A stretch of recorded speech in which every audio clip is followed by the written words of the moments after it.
푸틴을 예. 그 전쟁광이라고 많이 표현을 하잖아요. 아, 예, 예. 그래서 이 러시아의 그 예. 권력 체계, 뭐 예. 거버넌스라고 할 거예요. 그거 좀 여쭙고 싶은데 예. 만약에 예. 역사에는 뭐 만약에 없다고는 하긴 하는데 푸틴이 만약에 죽게 되면요. 예. 이렇게 막 러시아가 예. 전쟁을 벌이고 이런 것들이 딱 중단될 수 있는 걸까요? 아, 글쎄요. 이렇게 생각해 보고 싶습니다. 이 많은 경우에 우리나라 시민들께서 푸틴을 별로 안 좋아하지 않습니까? 어떤 경우는 상당히 싫어하고 네.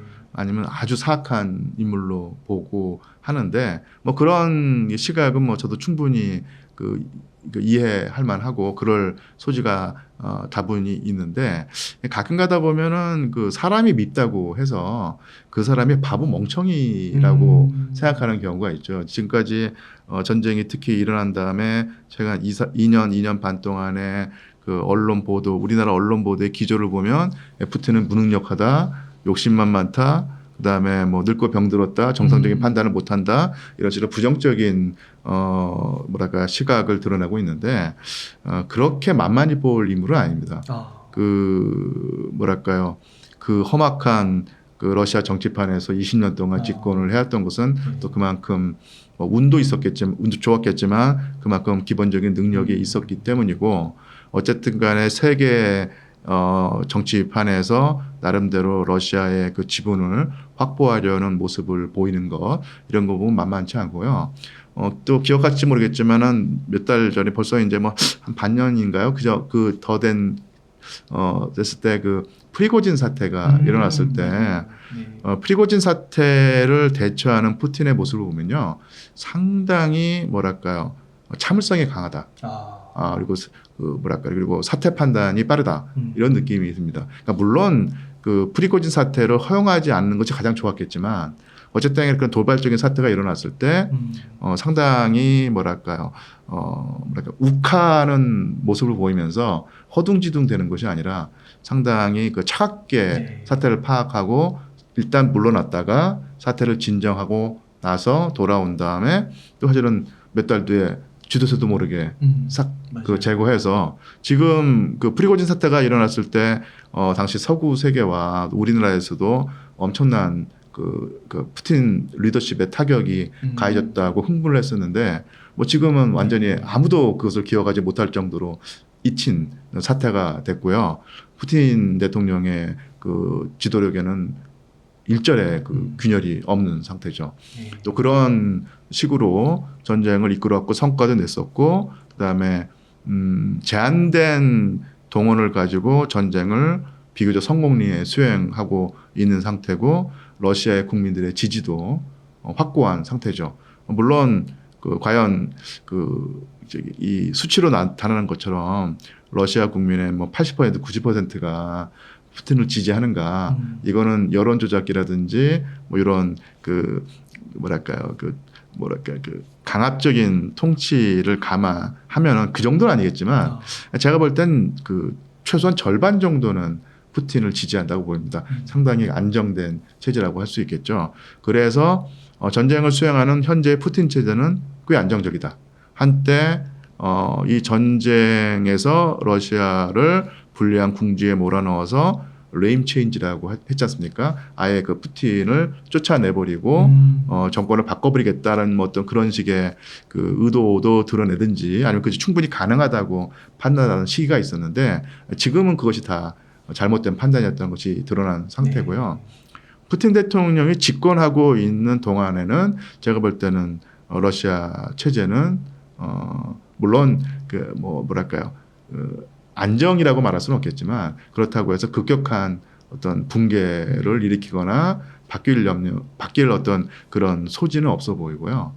근데 그러니까 쉽게 말하면 푸틴 체제가 유지가 된다는 얘기죠. 쭉 간다는 얘기인데, 그런데 하지만 그런 독재 체제 내지는 독재와 비슷한 어떤 그런 체제의 가장 큰 결점이 하나 있습니다. 정권 교체가 원활하게 이루어지지 않고 상당히 불안정하고 어떤 경우는 통제 불가능한 상태로 이루어진다는 얘기거든요.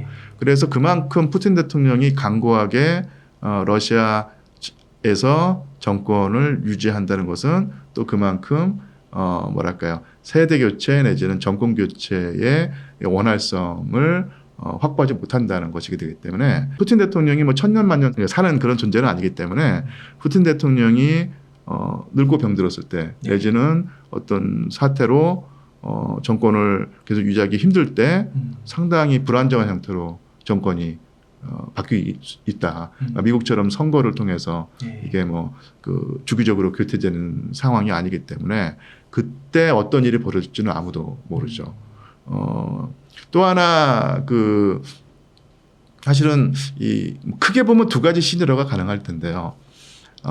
푸틴 대통령이 만약에 사라지고 다른 사람이 그 자리에 올랐을 때 예를 들면 뭐 고르바초프나 뭐 옐친 대통령 예, 모르겠습니다. 뭐 그다음에 2인자가 뭐 있다고 하는데 그렇게 되면서 어쨌든 간에 지금 전쟁을 수행하고 있는 푸틴 대통령이 사라졌을 때 이런 혼란이라든지 어떤 그런 의지 면에서 새로운 러시아 지도부가 전쟁을 수행할 수 있는 상황이 아니다라고 하면서 전쟁이 끝날 가능성도 있는데요.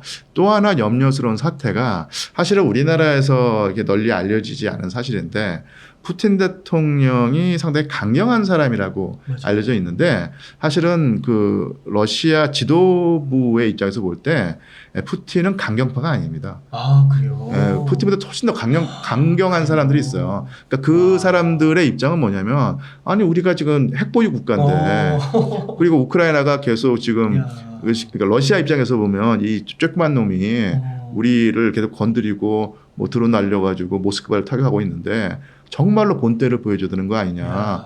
전술 핵무기를 써서라도 하자. 그 보도 나왔었잖아요. 예, 고려했었다고. 예. 그런 식으로 그냥 모든 나라의 그 강경파와 온건파가 있기 마련인데 사실은 그 푸틴 대통령도 훨씬 강경한 입장을 취하는 사람들이 있거든요. 그 사람들을 적절하게 제어하고 통제하는 사람이 바로 푸틴 대통령입니다.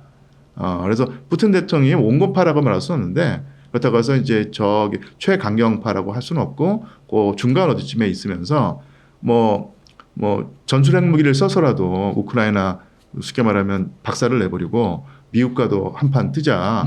뭐 유럽에서 전쟁하는 거 뭐 불사해야 된다라는 식의 입장을 보이는 사람들을 이렇게 억누르고 제어하는 사람이 바로 푸틴이라는 얘기입니다. 만약에 푸틴이 만약에 사라지게 되면은 어떤 일이 그 강경파가 힘을 얻게 되면은 이거는 막 진짜 말로 그 우리말로 하면 복마전 열리는 곳이고 뭐 판데모니움이 열리는 이런 상황이겠죠.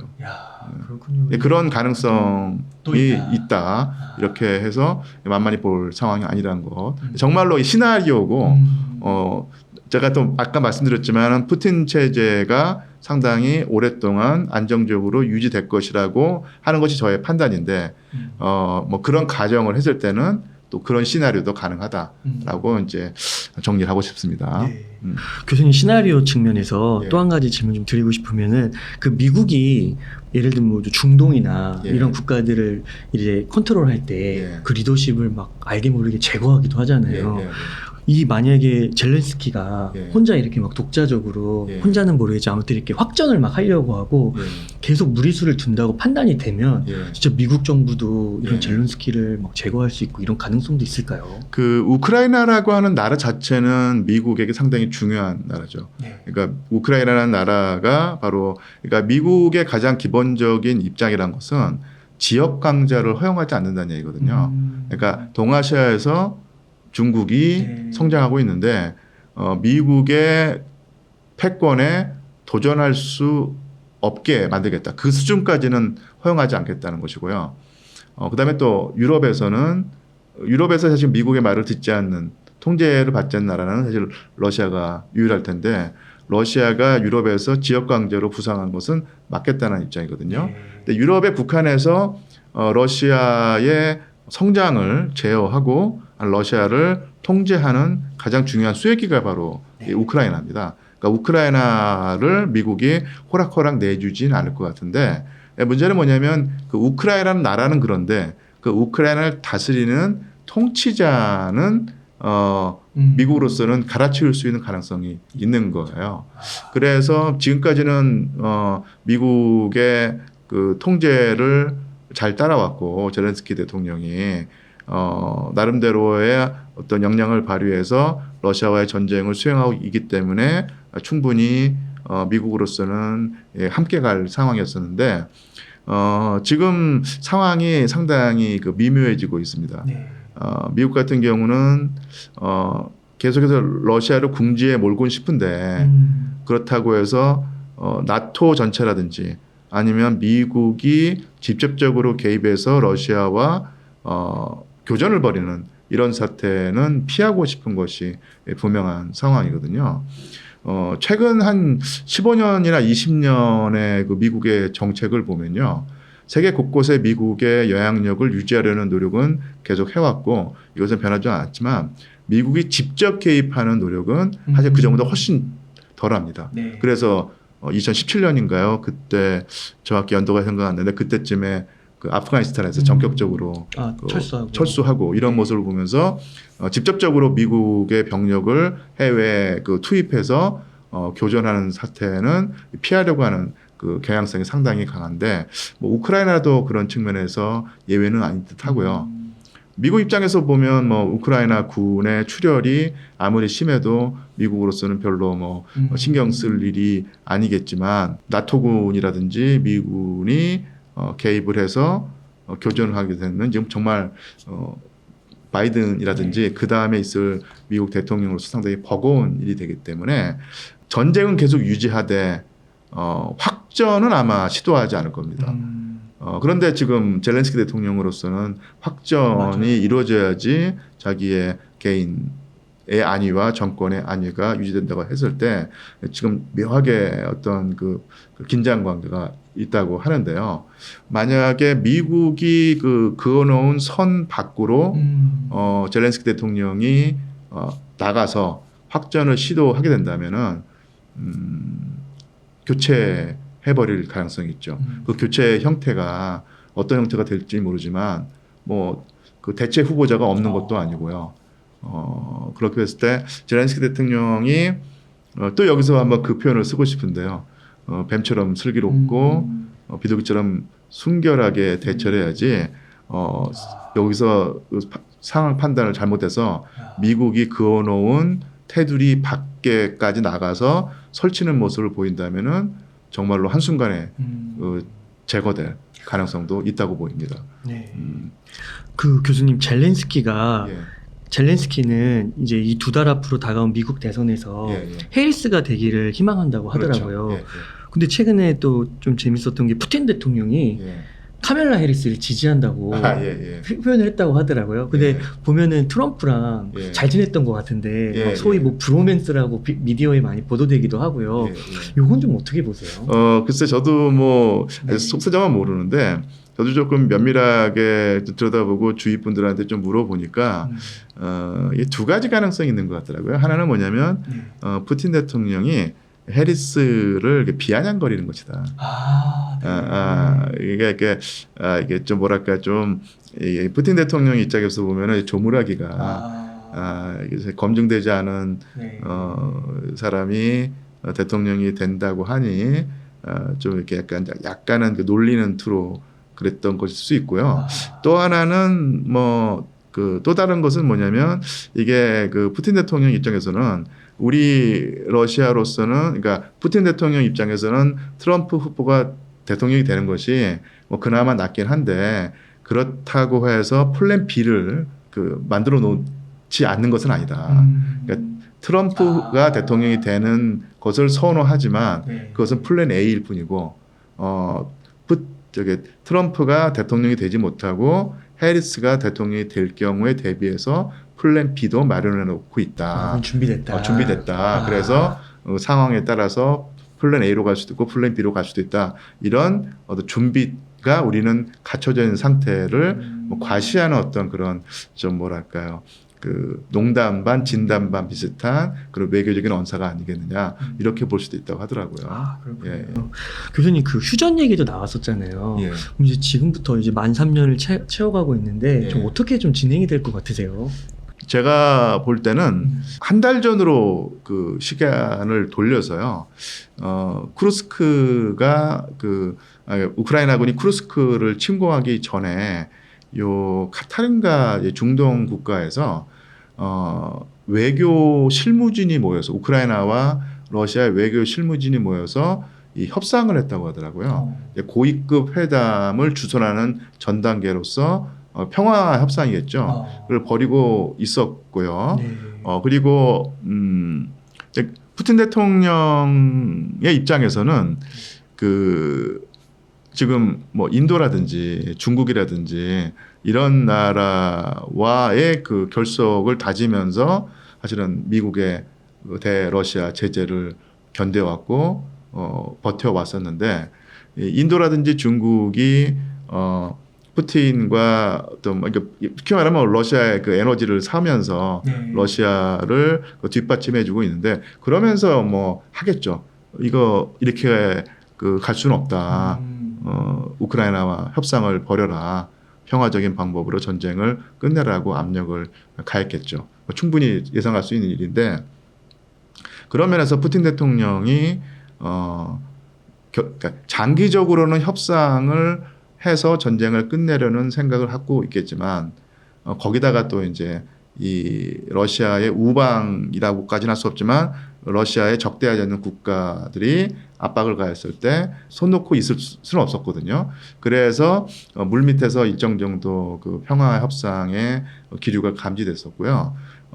고위급 회담을 위해서 아까도 말씀드린 중동 지역에서 쿠르스크 침공 이전에 그 실무진 협상이 있었는데 그러다가 뻥 터진 게 바로 쿠르스크 침공이었던 거예요. 그래서 러시아 입장에서 보면 뒤통수 맞은 게 그죠. 우리 협상을 진행하다가 갑자기 그 본토를 침공했다. 이거 저희가 있는 거 아니냐라고 하면서 그 판이 깨졌다고 하더라고요. 그래서 당분간 물밑에서 그 협상 논의가 더 어려워질 것이고요. 상당히 시간이 흐른 다음에 협상이 벌어지게 될 텐데 이런 상황이라면 우크라이나 젤렌스키 대통령도 협상에 뭐 나설 상황은 아닌 듯하고요. 지금 계속 확전을 하려고 하고 있는데 또 전황이 불리하니까요. 또한 반면에 그 푸틴 대통령 같은 경우도 전황이 우리 러시아에게 유리한데 그리고 또 말하자면 그 뒤통수를 맞은 셈인데 우리가 제 발로 걸어서 협상장에 나가진 않겠다. 이런 입장인 것 같습니다. 그래서 이게 그 몇 달의 문제가 될지는 모르겠지만 당장 가시적인 협상 분위기는 없을 듯하고요. 뭐 느낌에 그 올 그 겨울이거나 아니면 겨울이 지나서야 좀 가시적인 노력이 가시적인 노력이 좀 이상하지만 그 물밑에서 협상의 어떤 분위기가 좀 흐르지 않을까 뭐 이런 생각을 해봅니다. 네. 교수님 오늘도 너무 좋은 말씀들을 이렇게 전달해 주셔서 감사하고 그 러시아를 오랫동안 연구해 오셨잖아요. 예. 그리고 또 지금 현재도 이런 엄청난 저희가 지정학적 이슈를 눈앞에 두고 있는데 뭐 좀 큰 질문인데 이런 걸 통해서 저희가 한국인으로서 좀 알고 느꼈으면 하는 그런 게 좀 있을까요? 역사적 교훈이라고 할까요? 사실은 그 러시아는 어쨌든 간에 그러니까 그 한반도는 이 그 4대 열강 안에 그 있지 않습니까? 그러니까 중국이 있고 일본이 있고 미국이 있고 러시아가 있는데 이 항상 그 한반도의 역사상 이 주변의 강국의 입김이 많이 작용하는 지역이었고 그래서 우리가 상당히 고생을 많이 했는데요. 여기서 우리의 그 안위를 지킬 수 있는 가장 좋은 방법은 첫 번째는 당연히 우리의 자체적인 역량이 강해야 됩니다. 그리고 그런 자체적인 역량을 전제로 한 상태에서 주변 강대국과 적절한 관계 그리고 우리에게 유리한 외교 관계를 맺어서 우리의 안위를 더 굳혀야 될 텐데요. 그런 면에서 러시아란 나라는 우리가 무시할 수 없는 국가는 아니죠. 그런데 많은 경우에 제가 좀 아쉽기도 하고 안타깝기도 하고 또한 또 충분히 이해는 할 만한 상황인데 러시아에 대한 우리 그 평균적인 대한민국 국민의 감정이 별로 좋지는 않습니다. 이건 여러 가지 이유가 있겠죠. 거슬러 올라가 보면 그 러시아라고 하는 나라와 한반도가 처음 접한 경험이 일종의 나선 정벌이에요. 그때 그 17세기겠죠. 17세기에 러시아가 시베리아를 차지하면서 그 청과 접촉을 했었고 청이 러시아를 견제하기 위해서 조선의 그 뭐랄까 병력을 또 차출을 해서 싸우지 않았습니까? 그게 이제 첫 접촉이었었는데 첫 접촉이 군사적인 충돌이었죠. 그 규모가 뭐 크진 않았지만 그런 식으로 처음 관계를 맺었기 때문에 사실은 이게 좋지 않은 출발이었고요. 그리고 그 19세기에 와서 러시아가 동북아시아 지역에서 그 세력을 넓힐 때 당연히 견제가 들어갈 텐데 주변 국가에서 그때 그 제가 조선 책략인가요? 그래서 조선이 그 러시아라고 하는 국가를 드디어 이제 뭐랄까 외교 상대로 삼는 상대가 됐을 때 중국을 통해서 그 정보를 얻고 중국을 통해서 어떤 전략을 짤 때 그때 뭐냐면 러시아는 뭐랄까 호전적인 국가, 팽창적인 국가가 됐기 때문에 뭐 예를 들어서 미국과 중국과 조선이 힘을 합쳐가서 그 러시아의 남하를 막아야 된다. 또 이런 식으로 돼 있었거든요. 하지만 그것은 제가 볼 때 그 외교사라든지 역사를 놓고 보면은 상당히 그 러시아로서는 오해를 샀던 측면이 분명히 있습니다. 그러니까 러시아가 과연 무리하게 그 동북아시아에서 다른 나라를 밀어내고 그 제국주의적인 야욕을 가지고 있었는가는 또 따져봐야 될 문제고 아닌 측면이 상당히 강하거든요. 근데 어쨌든 간에 그 전 세계의 외교를 꿰뚫어 볼 수 있는 어떤 그런 그 해안을 당시 조선이 가지지 못한 상태에서 그 중국이라고 하는 아니면 그 다른 나라의 눈을 빌어서 러시아를 보면서 러시아를 있는 그대로 보지 못하고 한번 굴절된 상태로 러시아를 봤기 때문에 또 한번 러시아는 호전적이고 팽창지향적이고 욕심 많은 나라로 이제 비춰졌다는 얘기입니다. 그러면서 또 한번 이제 인연이 별로 안 좋아졌죠. 그리고 뭐 결정적으로 제2차 세계대전이 끝나고 나서 미국과 소련이 혈맹 관계가 깨지고 이제 대립 관계가 됐을 때 그 뭐랄까 그 어떤 격돌이 한반도에서 벌어졌고 한국 전쟁이 일어났고 한국 전쟁에서 대한민국을 침공한 북한 정권의 배후에는 소련이 있었기 때문에 더더욱더 우리의 그 감정이 안 좋아졌었는데, 그러니까 쉽게 말하면은 원활하지 못한 관계로 계속 유지가 됐던 것이 사실입니다. 속속들이 들어보면 또 다른 얘기가 나올 수 있지만, 근데 문제는 뭐냐면 1991년에 소비에트 연방이 무너지면서 러시아는 체제 전환을 한 나라예요. 그러니까 쉽게 말하면 소비에트 연방, 즉 공산주의와는 관계를 끊은 나라입니다. 그러니까 지금은 러시아 연방이라고 하죠. 러시아 연방은 공산주의 국가가 아니죠. 그리고 푸틴 대통령은 비록 뭐 독재자이거나 아니면 독재 성향을 띤 권위주의적인 권력자일 수는 있지만 이 사람은 공산주의자가 아닙니다. 그리고 오히려 오늘날 러시아 연방은 공산주의 체제를 표방했던 소비에트 연방의 전통을 부정하는 나라예요. 그러니까 지금도 가끔 가도 보면 러시아, 그러니까 오늘날의 러시아를 얘기하면서 소련 시절을 생각하고 공산주의 체제인 러시아가 뭐뭐했다라는 식의 말을 하는데 이것을 러시아 사람들이 들으면 상당히 좀 억울해하고 아니면 짜증내는 상황일 것이고요. 푸틴 대통령도 사실은 소비에트 연방 체제에서 채어났고 거기서 성장했지만 정치인이 된 다음에는 철저하게 이 공산당과 관계를 끊고 오히려 공산당을 뭐랄까요 그 제어하는 역할을 하는 그 대통령입니다. 그리고 지금 국내 정치에서도 계속 그 사실은 이렇게 볼 수 있습니다. 러시아 연방에서 공산당은 만년 야당이에요. 강력하긴 하지만 아직까지 세력이 있긴 하지만은 그래도 집권을 못하는 만년 야당이거든요. 집권 여당이 바로 푸틴의 당입니다. 달리 말하면 푸틴 대통령이 사라지는 순간 만년 야당에도 공산당이 집권할 수도 있는 거예요.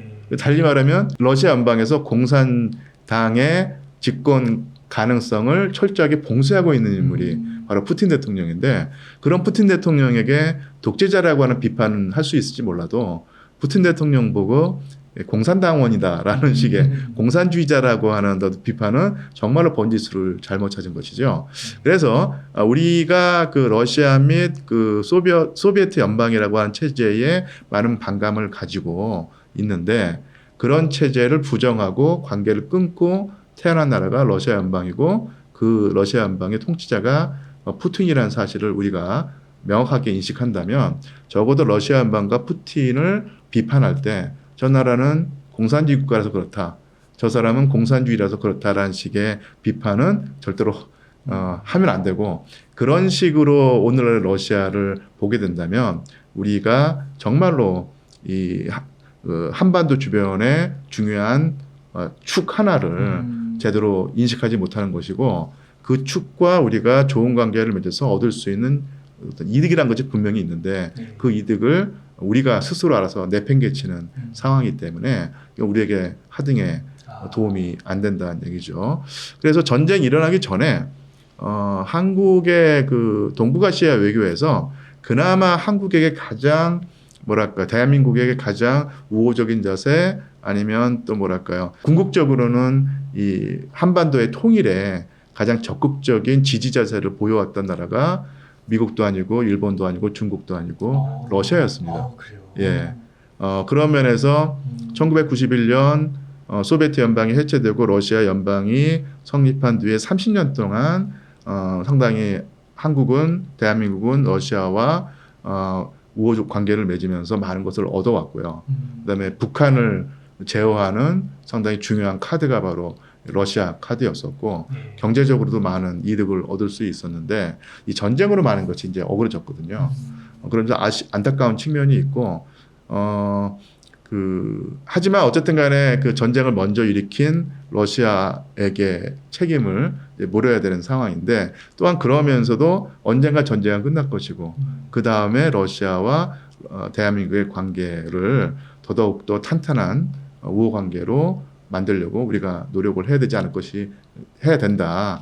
또 그런 자세를 푸틴 대통령과 러시아 지도부가 사실은 버리고 있지는 않으니, 굳이 그것을 우리가 외면할 필요는 없다. 이렇게 좀 먼 미래를 내다보면서 오늘날 우리의 입장과 자세를 정하자. 이렇게 한번 원론적인 얘기를 해보고 싶습니다. 예. 그 영원한 적도 없는 것 같고, 예, 맞습니다. 영원한 예. 친구도 없는 것 같고, 그 가운데서 우리는 실리를 잘 추구하면 되는 걸까요? 예, 예. 물론 그 이상과 현실이 서로 딱 맞아떨어지면 제일 좋겠지만, 이상도 중요하지만 현실도 중요하니까 정말로 그 실사구시의 자세로 우리 대한민국 주변의 국가들과 관계를 맺어야 될 것이고, 그 중에 하나가 바로 러시아라는 사실, 이것은 부정할 수 없다고 보입니다. 예. 네, 교수님 감사합니다.